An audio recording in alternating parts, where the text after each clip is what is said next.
Hello दोस्तों, मैं राहुल श्रीवास्तव। आज मैं class 11 physics chapter 1 physical world लेके आपके सामने हूँ। तो बहुत सारे बच्चों का ये होता है कि वो ये सोचते हैं कि हमारे बोर्ड एग्ज़ाम या कम्पिटिटिव एग्ज़ाम में अगर इस चैप्टर को हम छोड़ भी देते हैं तो कोई फ़र्क नहीं पड़ता है। तो लेकिन अगर आपको फिजिक्स सब्जेक्ट में इंटरेस्ट है और आप फिजिक्स को समझना चाहते हो तो ये आपकी सबसे बड़ी भूल है। आप नंबर पा जाओगे, नो डाउट, लेकिन आपको फिजिक्स को समझना है। आखिर फिजिक्स क्या है? तो फिजिक्स को समझने के लिए आपको इस चैप्टर को समझना जरूरी है। जैसे एक मजबूत घर के लिए घर के फाउंडेशन का होना जरूरी है, ठीक उसी तरीके से एक अच्छे फिजिक्स के लिए, एक अच्छे फिजिक्स की समझ के लिए आपको इस चैप्टर का समझ होना बहुत ज़रूरी है। तो टाइम को ना वेस्ट करते हुए हम अपने टॉपिक पे आते हैं। तो फिजिकल वर्ल्ड के टॉपिक्स को हम नेक्स्ट स्लाइड में देखेंगे कि फिजिकल वर्ल्ड चैप्टर में कौन कौन से टॉपिक को हमको डील करना है। तो यहाँ पे आप फिजिकल वर्ल्ड के टॉपिक्स को देख सकते हो कि व्हाट इज फिजिकल वर्ल्ड। सबसे पहले हमको फिजिकल वर्ल्ड क्या है इसको देखना है। Next, what is science and its branches, या साइंस और उसकी क्लासिफिकेशन को देखना है। उसके बाद what are scientific methods, scientific methods क्या है। किसी भी साइंस को या फिजिक्स को समझने के लिए हमको साइंटिफिक मेथड्स का पता होना जरूरी है। नेक्स्ट क्लास जब भी इसका होगा तो उसको हम उसमें समझेंगे। फिर नेक्स्ट टॉपिक है what is physics, physics is a branch of science, तो इसको हम देखेंगे। एंड इट्स क्लासिफिकेशन, फिजिक्स के क्या है और फिजिक्स के क्लासिफिकेशन को देखेंगे।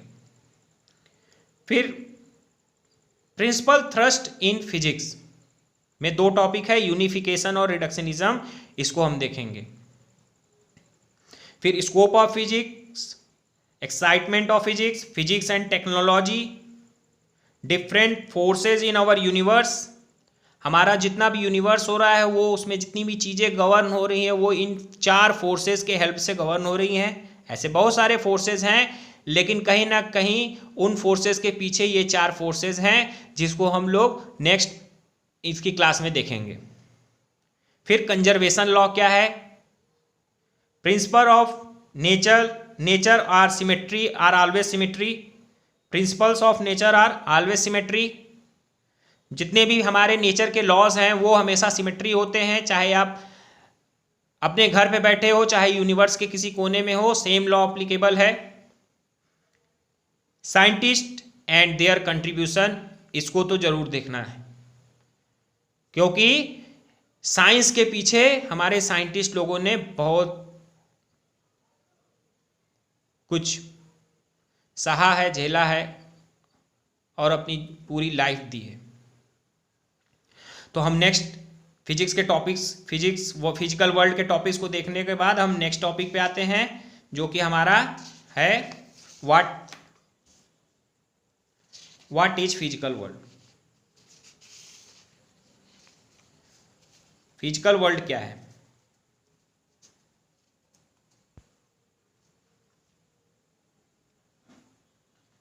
The world that we see around us with the help of 5 sense organs of our body called physical world। जो भी वर्ल्ड हम अपने आसपास अपने 5 सेंस ऑर्गन के हेल्प से देखते हैं या देख सकते हैं, उन सारे वर्ल्ड को, उसी वर्ल्ड को, उसी दुनिया को हम फिजिकल वर्ल्ड बोलते हैं। मतलब क्या हम सिर्फ अपनी आंखों से चीजों को देखते हैं वही वर्ल्ड है? नहीं, सिर्फ आंखों से देख लेना ही वर्ल्ड, जो भी हमको आंखों से दिख रहा है वो वही वर्ल्ड है, ये कहना गलत होगा। आईज के अलावा हमारे 4 सेंस ऑर्गन और हैं, जैसे नोज, स्किन, टंग, ईयर्स। जब हम अपनी आंखों को बंद करते हैं तो भी हम बहुत चीज़ों को आसपास अपने और दूसरी दुनिया को फील करते हैं। साउंड की दुनिया, हीट, स्किन हमको फील कराता है कोई और दुनिया, स्मेल, डिफरेंट टाइप्स के स्मेल की दुनिया। तो इन सभी वर्ल्ड से मिलके जो वर्ल्ड बना है, जिनको हम अपने 5 सेंस ऑर्गन के हेल्प से देखते हैं, देख सकते हैं, उसी वर्ल्ड को बोलते हैं फिजिकल वर्ल्ड। और फिजिकल वर्ल्ड को हम नेचर के नाम से जानते हैं, नेचर। तो ये जो अपना फिजिकल वर्ल्ड है उसके अपने बहुत सारे लॉज हैं, बहुत सारे लॉज, नियम। जैसे क्रिकेट मैच में बहुत सारे लॉज होते हैं, रूल्स हैं, रेगुलेशंस होते हैं कि अगर बॉल ऐसे बाउंड्री के पार गई, उड़ के गई तो 6, अगर ऐसे गई तो 4, और बहुत सारे अगर स्टैम्प पे लगा तो आउट, LBW, और बहुत सारे, ठीक है, पावर प्ले, बहुत सारे लॉज हैं। ठीक उसी तरीके से जो हमारा नेचर है, जो हमारा फिजिकल वर्ल्ड है, उसके अपने खुद के बहुत सारे लॉज हैं। अगर हमको अपने नेचर को समझना है तो हमको अपने लॉज को समझना ही होगा। अपने आसपास जितनी भी चीजें हो रही हैं अपने सराउंडिंग में, सारी की सारी हमारे नेचर के लॉज पे डिपेंड हैं। हम जो सोच रहे हैं वो भी नेचर, कोई ना कोई नेचर का लॉ होगा। हम जो बोल रहे हैं उसके पीछे भी कोई नेचर का नियम है।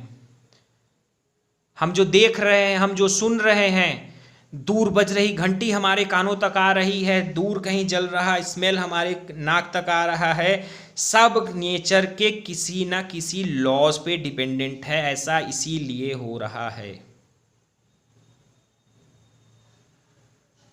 तो नेचर का लॉ जो है वो काफ़ी कॉम्प्लिकेटेड है। इसको हम लगातार धीरे धीरे इसकी पहेली को सुलझा रहे हैं। अभी जहाँ तक है कि हमने नेचर के 4 से 5% लॉज को ही हम समझ सके हैं। हमारे शरीर के अंदर से लेके हमारे यूनिवर्स, एक छोटा से एटम से लेके एक अपना यूनिवर्स, हर जगह नेचर के लॉज वर्क कर रहे हैं। हर कुछ, किसी ऑब्जेक्ट का ऊपर से नीचे की तरफ गिरना नेचर का लॉ है, इसके पीछे कोई ना कोई। आपको गुस्सा आना, आपका इमोशन आप पे हावी होना, किसी की याद आना, ये सब किसी ना किसी नेचर के लॉज पे डिपेंडेंट है। आपकी आइज ब्लिंक करना, ब्रीदिंग करना, आप सांस ले रहे हो, छोड़ रहे हो, ले रहे छोड़ रहे हो, कोई ना कोई नेचर का लॉ है यहां पे भी। तो अगर आप अपनी लाइफ को, अपने नेचर को जिस दिन समझोगे वो आपकी लाइफ को इजी बना देगा। जैसे कि साइंटिस्ट लगातार हमारे नेचर्स के लॉ को समझने की कोशिश कर रहे हैं और लगातार कुछ ना कुछ इन्वेंशन होता जा रहा है, हम अपनी लाइफ को इजी बनाते जा रहे हैं। आज से 1000 साल पहले की लाइफ और अभी की लाइफ में आप देख सकते हो, क्योंकि तब हम नेचर के लॉज को नहीं जानते थे, तब फिलॉसफर हुआ करते थे। लेकिन हम समय के साथ धीरे धीरे धीरे आज नेचर के कुछ लॉज को समझ सके हैं, जिससे हमारी लाइफ काफ़ी हद तक आसान हो चुकी है। तो सोचिए, जिस दिन हम अपने नेचर के सारे लॉज को समझ लेंगे तो हमारी लाइफ क्या होगी। तो इन्हीं नेचर के लॉज को लॉज ऑफ नेचर के नाम से भी जाना जाता है, जो नेचर्स के लॉ हैं। जैसे क्रिकेट के लॉज होते हैं, रूल्स होते हैं, उसी तरह अपना नेचर जो फिजिकल वर्ल्ड है, जिसको हम अपने 5 सेंस ऑर्गन से फील करते हैं, देख सकते हैं, ठीक उसी तरीके से उनका भी अपना लॉ है। और हम लोग सिर्फ और सिर्फ उसको एक्सप्लोर कर रहे हैं, खोज रहे हैं, उनके रूल, उसके लॉज को समझने की कोशिश कर रहे हैं। तो इसकी शुरुआत आखिर हुई कब से लॉज को समझने का कोशिश किया गया? कब से सबसे पहला वो कौन इंसान था जो हमारे नेचर के लॉज को समझने का ट्राई किया था? तो वो थे एरिस्टोटल, जिन्होंने 4th century before BC laws को समझने का कोशिश किया। तब के समय में हम उनको साइंटिस्ट नहीं फिलोसफर के नाम से जानते थे, वो फिलॉसफी देते थे, वो अनुमान लगाते थे, उसके पीछे कोई एक्सपेरिमेंट नहीं होता था, रिसर्च वर्क नहीं होता था, लेकिन वो ऐसा चीजों को देख देख के कहते थे कि ऐसा हो सकता है, रीजन इस चीज के पीछे ये हो सकता है। तो जो एरिस्टोटल थे, उन्होंने, जो कि एक ग्रेट फिलोसफर थे, उन्होंने बताया था हमें साइंटिफिक मेथड ऑफ एनालिसिस, कि अगर नेचर के किसी भी लॉज को आपको समझना है तो आपको साइंटिफिक मेथड्स का यूज करना होगा उस नेचर के लॉज का एनालिसिस करने के लिए, नेचर के लॉज को समझने के लिए। साइंटिफिक मेथड ऑफ एनालिसिस, ये वर्ड काफी हैवी सा, ये सेंटेंस जो है वो काफी हैवी सा है। तो मान लीजिए आपके पापा आपके लिए कोई इलेक्ट्रॉनिक्स का सामान लाए जो कि आप पहले कभी नहीं देखे हो, लाइक आवर नेचर, जिसको हमने पहले उसके लॉज को नहीं समझा है, तो वो लेके आते हैं और आपके सामने रख देते हैं और चले जाते हैं। तो पहले आप क्या करोगे? पहले तो उसको ऑब्जर्व करोगे, ऊपर से नीचे से लेफ्ट राइट हर तरफ घुमा घुमा के ऑब्जर्व करोगे, ये है क्या। तो एक आधे घंटे ऑब्जर्व करने के बाद आप फिर कोई हाइपोथेसिस करोगे कि ये चीज हो सकती है और इस तरीके से चलेगी। फिर जो आपने हाइपोथेसिस किया उसको इंप्लीमेंट करोगे, इंप्लीमेंटेशन ऑफ हाइपोथेसिस, जो आपने अनुमान लगाया उसको इंप्लीमेंट करोगे। तो इंप्लीमेंट करोगे तो दो चीज हो सकता है, या तो वो चलेगा या तो वो नहीं चलेगा। चलेगा तो आपने कर लिया जो चाहते थे, और नहीं हुआ तो फिर से सेम मेथड्स का यूज करोगे, ऑब्जर्वेशन, फिर किसी तरीके से। इसे एक और एग्जांपल से समझेंगे कि मान लीजिए घर पे आपका फैन खराब हो गया और वो ऐसे पड़ा हुआ है, टंगा हुआ है, तो आप उस समय क्या करोगे? उस समय आप क्या करोगे? ऑब्जर्वेशन करोगे, पहले देखोगे थोड़े 5 मिनट 10 मिनट, हो सकता है चल पड़े,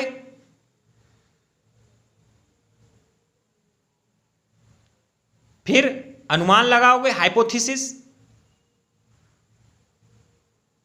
कि हो सकता है कि इसका वायर जल गया हो, या ये जाम हो गया हो, ऑयलिंग करना पड़ेगा, या इसकी वाइंडिंग जल गई हो, कोई ना कोई हाइपोथेसिस। तो मान लीजिए पहला हाइपोथेसिस आपने किया कि चलो इसका वायर जल गया, तो third method implementation of hypothesis, फिर आप क्या करोगे? वायर चेंज करोगे और जो आपने हाइपोथेसिस अनुमान लगाया था उसको इंप्लीमेंट कर रहे हो, वायर चेंज करोगे और फिर उसको ट्राई करोगे। तो दो ऑप्शन होगा, या तो वो चलेगा या फिर नहीं चलेगा। चल गया तो आप उसको समझ गए, करेक्ट पकड़ लिया आपने, और नहीं चलेगा तो फिर से ऑब्जर्वेशन, फिर से हाइपोथेसिस, फिर से इंप्लीमेंटेशन, उसका वाइंडिंग चेक करोगे, फिर भी चल गया नहीं चल गया तो फिर तीसरी बार फिर से सेम मेथड को अप्लाई करोगे, उसकी ऑयलिंग करोगे। तो हो सकता है ये डिफरेंट मेथड को यूज करने के बाद वो चल जाए। तो एरिस्टोटल ने भी यही बताया था कि आपको अगर अपने नेचर के लॉज को समझना है तो कुछ भी अगर आपके पास हो रहा है तो उसको पकड़ के ऑब्जर्व करो, ऑब्जर्व करने के बाद हाइपोथेसिस, अनुमान लगाओ कि इसके पीछे ये चीज हो सकती है, इस वजह से ये चीज हो रहा है, फिर इंप्लीमेंट करो अपने हाइपोथेसिस को। फिर साइंटिस्ट लोगों ने एक दो मेथड और यूज कर उसमें ऐड कर दिया, एक्सपेरिमेंट करो, फिर आपको रिजल्ट मिलेगा। तो आप रिजल्ट में यह होगा आप समझ गए उस लॉ को या नहीं समझे, और नहीं समझे, रॉन्ग है, तो फिर से आप वही सेम मेथड। तो इन्हीं मेथड्स को बोलते हैं साइंटिफिक मेथड ऑफ एनालिसिस, जिसको हमारे एरिस्टोटल ने दिया था अपने नेचर के लॉज को समझने के लिए। ठीक है, नेक्स्ट स्लाइड। तो जैसा कि हम जानते हैं कि जब हम बोलते हैं Newton's first law of motion, Newton second law of motion, Newton third law of motion, Kirchhoff's law, Ampere's law, बहुत सारे लॉज हैं, electromagnetism, gravitational by Newton, gravitation law by Newton. तो ये लोग क्या समझाना चाह रहे हैं? ये लोग नेचर के कुछ लॉज को समझ गए थे और उन्होंने हमें वो लॉज को समझाया है। जैसे न्यूटन्स ने कहीं भी कोई ऑब्जेक्ट रेस्ट में है या मोशन कर रहा है तो उसके लॉज को समझा था। उसके अलावा ग्रेविटेशन के लॉ को समझा था, जो कि बाद में एल्बर्ट आइंस्टीन ने उसको करेक्ट किया था। वो सब बात का टॉपिक है, अभी नहीं जाएंगे। तो Newton's first law of motion किसका लॉ है? नेचर का लॉ है। किसके रिगार्डिंग? मोशन के रिगार्डिंग। मोशन को लेके एक लॉ है नेचर के। कई हो सकता है बहुत सारे और भी लॉज हों मोशन को लेके, लेकिन न्यूटन्स ने 3 लॉ के बारे में हमें बताया था। तो अगर हम ऐसा कहें तो गलत होगा कि nature's first law of motion by Newton, Newton ने दिया है, बाय न्यूटन, नेचर के लॉज हैं। Nature second law of motion by Newton, nature's third law of motion by Newton.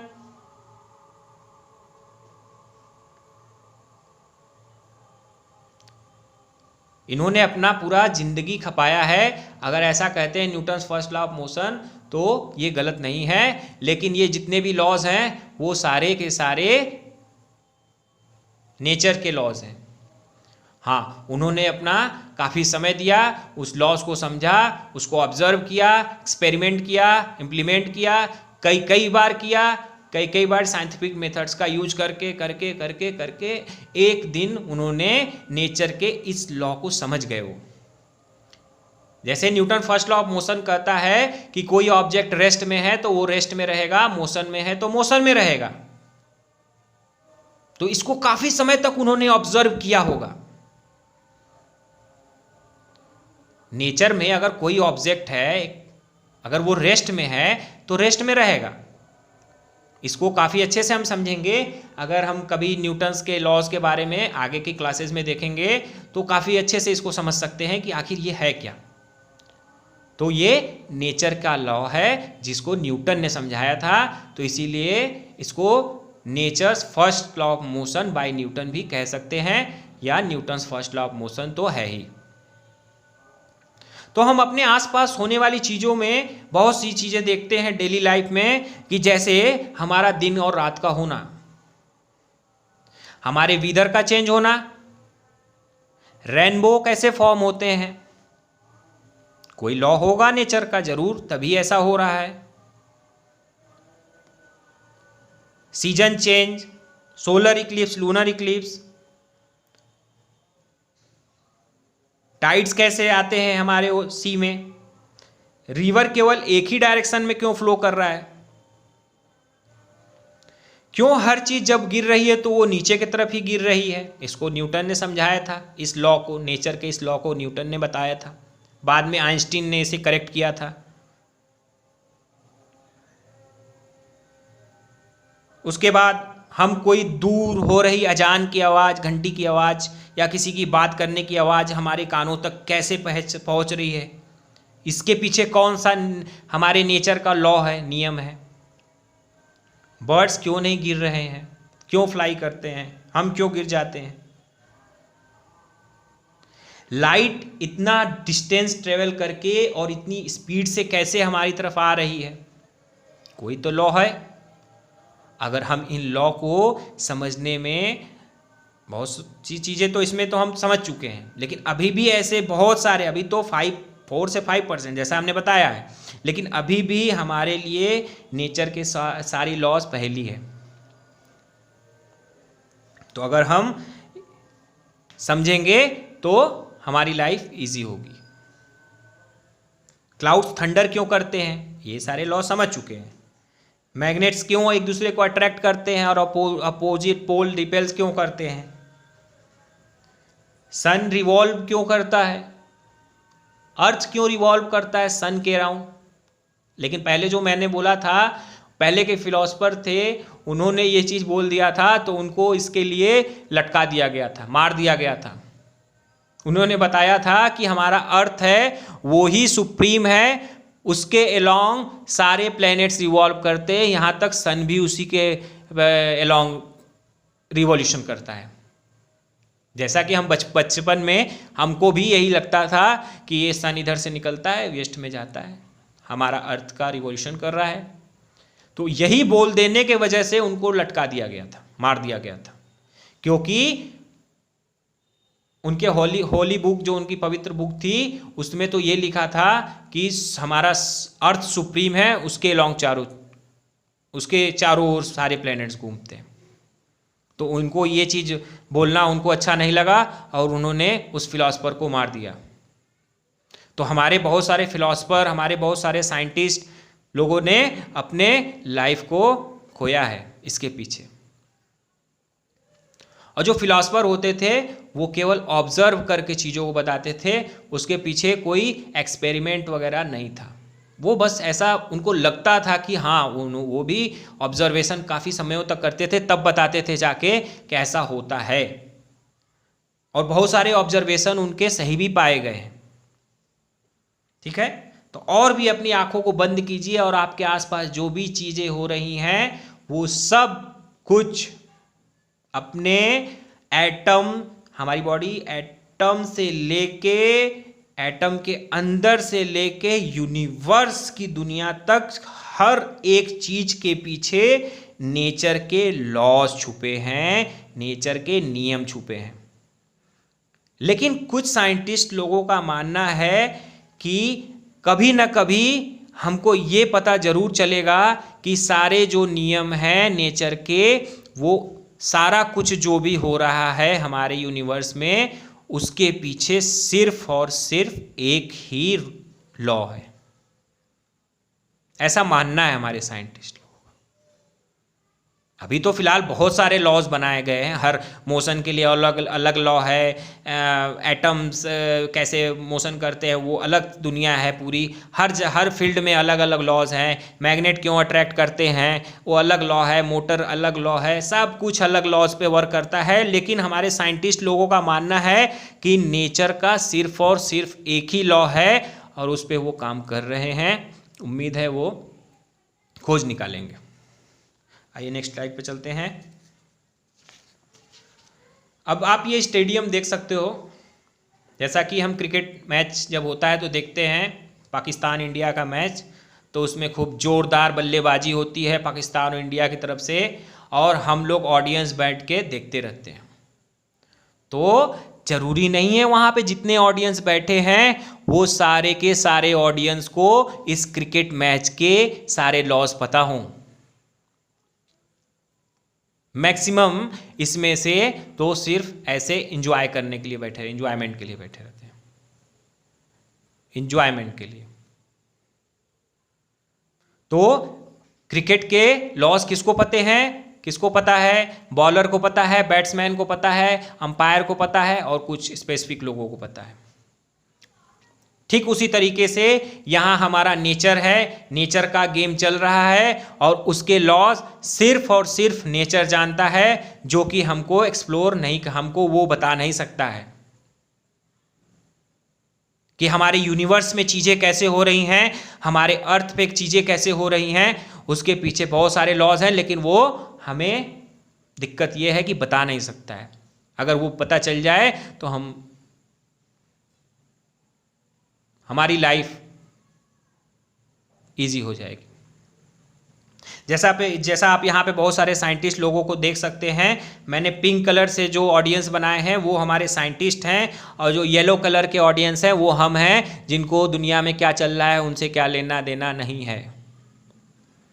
लेकिन जो ऑडियंस यहाँ ऑडिटोरियम में बैठ के पिंक कलर के ऑडियंस है, जो कि हमारे साइंटिस्ट हैं, वो यहाँ पे चल रहे नेचर के गेम को समझने की कोशिश कर रहे हैं कि अगर ऐसा हो रहा है तो क्यों हो रहा है, ऐसा नहीं हो रहा है तो क्यों नहीं हो रहा है। ठीक उसी तरीके से जैसे क्रिकेट मैच में बैठ के हम बाहर से अगर हमको नहीं पता है तो अगर हम ऑब्जर्व भी करते हैं कि अगर बाउंड्री के बाहर जा रहा है 6 ऐसे लग रहा है तो आउट, ये तो हमको कुछ ना कुछ क्रिकेट के लॉस का भी पता चल जाता है। ठीक उसी तरीके से हमारे साइंटिस्ट भी इसको समझने की कोशिश कर रहे हैं।